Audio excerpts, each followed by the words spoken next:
Break के बाद स्वागत है आप सभी का। आपको दिखा रहे हैं हम साल 2013 के बड़े फैसले, ऐसे फैसले जो कभी भुलाए नहीं जा सकते। आपको बता दें कि साल 2013 में देश की अलग अलग अदालतों ने कई ऐसे ऐतिहासिक फैसले सुनाए जो लोगों के लिए सबक बन गए। कहीं घोटाले के गुनाहगारों को सजा मिली तो कहीं चुनाव व्यवस्था को सुधारने के लिए देश की सबसे बड़ी अदालत ने कुछ कड़े नियम बनाए।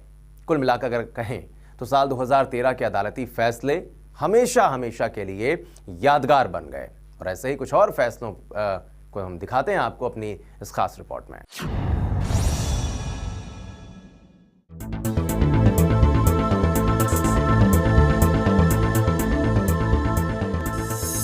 चुनाव सुधार की दिशा में फैसला। इस साल जुलाई में सुप्रीम कोर्ट ने जनप्रतिनिधियों से जुड़े 2 अहम मामलों में ऐतिहासिक फैसले दिए। इनमें सुप्रीम कोर्ट ने कहा कि किसी भी मामले में कोई भी कोर्ट अगर किसी सांसद या विधायक को 2 साल से अधिक की सजा वाले मामले में दोषी करार देती है तो सांसद भले ऊपरी अदालत में अपील करें, लेकिन उसकी सदस्यता तत्काल प्रभाव से रद्द हो जाएगी। सुप्रीम कोर्ट ने इस फैसले को तत्काल प्रभाव से लागू करने का आदेश भी दिया। सुप्रीम कोर्ट ने इसके लिए जनप्रतिनिधित्व कानून की धारा 8(4) को निरस्त कर दिया। हालांकि कोर्ट ने दागी नेताओं को एक राहत जरूर दी कि अगर सुप्रीम कोर्ट का कोई भी फैसला इनके पक्ष में आएगा तो इनकी सदस्यता खुद ब खुद ही वापस हो जाएगी। आपको बता दें कि पहले फैसले के खिलाफ अपील करने पर ऊपरी कोर्ट का फैसला आने तक जनप्रतिनिधि की सदस्यता बरकरार रहती थी। इसी तरह 11 जुलाई को सुनाए गए एक अन्य फैसले में सुप्रीम कोर्ट ने कहा था कि अगर कोई शख्स किसी वजह से जेल में बंद है या 2 साल से ज्यादा सजा वाले मामले में दोषी करार दिए जाने पर अगर वो वोट देने की हालत में नहीं है तो उसे चुनाव लड़ने का अधिकार नहीं होगा। हालांकि संसद ने इस फैसले को उलट दिया।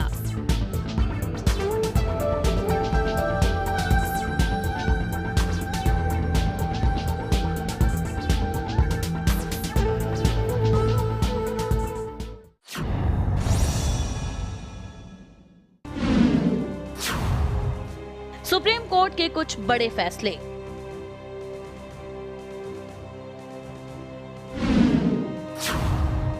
नोटा का विकल्प। चुनाव सुधार की दिशा में सुप्रीम कोर्ट का एक अहम फैसला सामने आया। सुप्रीम कोर्ट ने चुनाव आयोग को आदेश दिया कि वो इलेक्ट्रॉनिक वोटिंग मशीनों में और मत पत्रों में प्रत्याशियों की सूची के आखिर में इनमें से कोई नहीं यानी नोटा का विकल्प मुहैया कराए, ताकि चुनाव लड़ रहे प्रत्याशियों से असंतुष्ट होने की स्थिति में मतदाता उन्हें अस्वीकार कर सकें।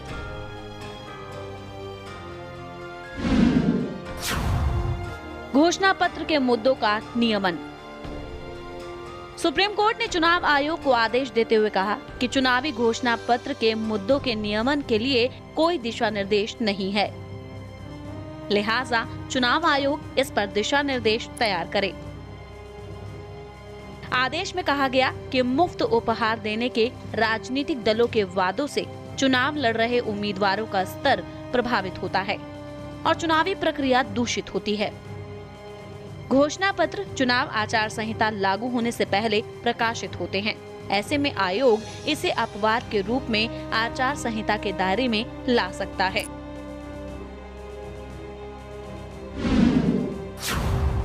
आधार कार्ड।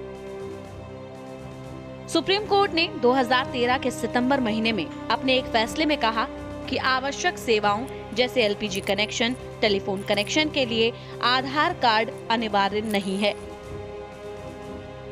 साथ ही ये भी कहा कि आधार कार्ड बनवाने या ना बनवाने का फैसला लोगों की इच्छा पर है। आपको बता दें कि दिल्ली सरकार ने आधार कार्ड बनवाने के लिए जनता पर काफी जोर डाला था।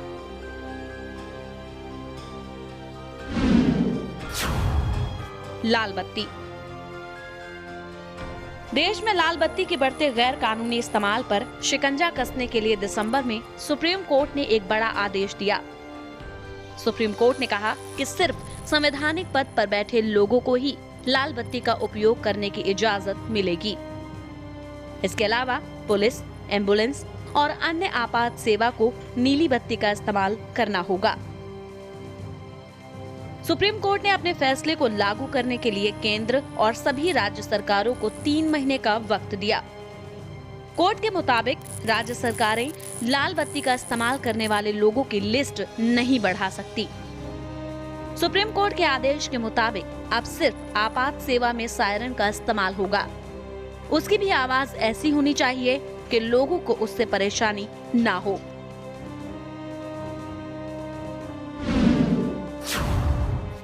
Mumbai bomb blast.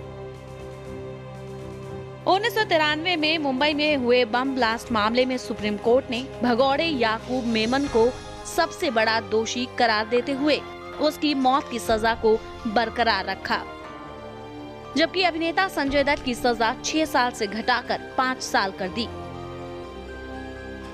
वहीं टाडा अदालत से मौत की सजा पाने वाले अन्य 10 दोषियों की सजाए मौत को उम्र कैद में बदल दिया गया। सीबीआई को छूट। सुप्रीम कोर्ट ने भ्रष्टाचार के आरोपी वरिष्ठ नौकरशाहों के खिलाफ जांच में सीबीआई को खुली छूट देते हुए एक आदेश में कहा कि कोर्ट के आदेश और निगरानी में हो रही जांच में सीबीआई के लिए संयुक्त सचिव और उससे ऊपर के अधिकारियों के खिलाफ जांच से पहले सरकार से मंजूरी लेने की जरूरत नहीं है।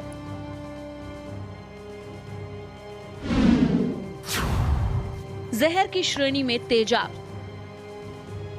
सुप्रीम कोर्ट के हस्तक्षेप के बाद केंद्र ने महिलाओं पर तेजाब फेंकने को जहर देने जैसा गुनाह करार दिया। साथ ही कोर्ट ने इसे गैर जमानती अपराध बनाने के निर्देश दिए। अदालत ने ऐसे मामलों में पीड़ितों को 3 लाख रुपए मुआवजे का आदेश भी दिया। आदेश के मुताबिक तेजाब की बिक्री और भंडारण जहर कानून 1919 के मुताबिक होगा और इसका उल्लंघन करने पर इसी कानून के तहत जुर्माना और सजा सुनाई जाएगी। मौखिक आदेश पर अमल नहीं। सुप्रीम कोर्ट ने अपने एक आदेश में कहा कि नौकरशाहों को राजनेताओं से मिले मौखिक आदेशों पर कार्रवाई नहीं करनी चाहिए। नौकरशाहों को नेताओं की आदेश पर कार्रवाई उनसे मिले लिखित आदेश के आधार पर करनी चाहिए। साथ ही कोर्ट ने यह भी कहा कि एक नौकरशाह को एक तय न्यूनतम कार्यकाल दिए जाने से न केवल पेशेवराना अंदाज और प्रभावशीलता को प्रोत्साहन मिलेगा, बल्कि अच्छा प्रशासन भी कायम होगा। Bureau report A to Z news.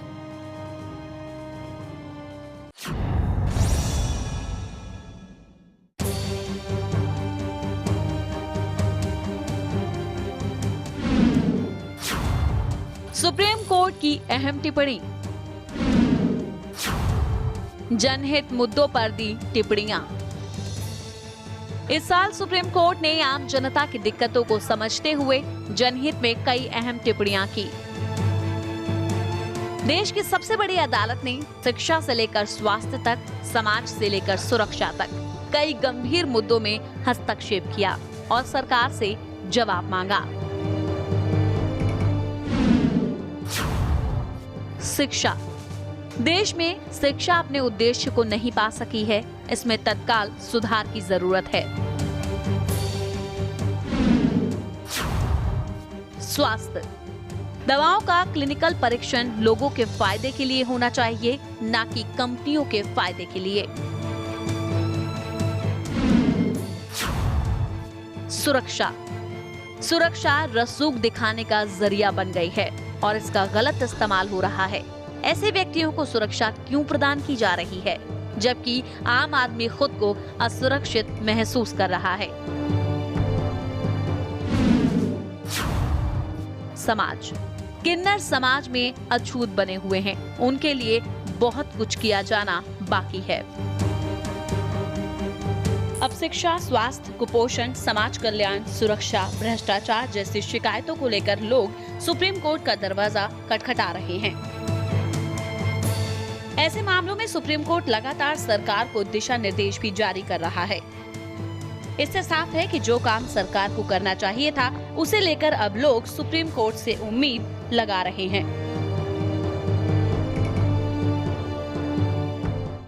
तो आपको बता दें कि साल 2013 में आयोजित पहली लोक अदालत ने एक विश्व रिकॉर्ड भी बनाया है। जी हां, पहली लोक अदालत में इस बार 30 लाख से ज्यादा मामलों का निपटारा किया गया है और ये मामले चेक बाउंस, सिविल दुर्घटना, पारिवारिक कलह और सेवाओं से जुड़े हुए थे, जो कई साल से पेंडिंग पड़े हुए थे, लेकिन साल 2013 में इन्हें सुलझा लिया गया। फिलहाल हमारी इस खास पेशकश में आज के लिए बस इतना ही और उम्मीद करते हैं कि साल 2013 में हमने अगर कुछ खोया या कुछ पाया उसको भूल जाइए। 2014 हमारे लिए नई खुशियां लेकर आए, नई उम्मीदें और नई उपलब्धियां लेकर आए। इसी कामना के साथ मुझे दीजिए इजाजत। नमस्कार।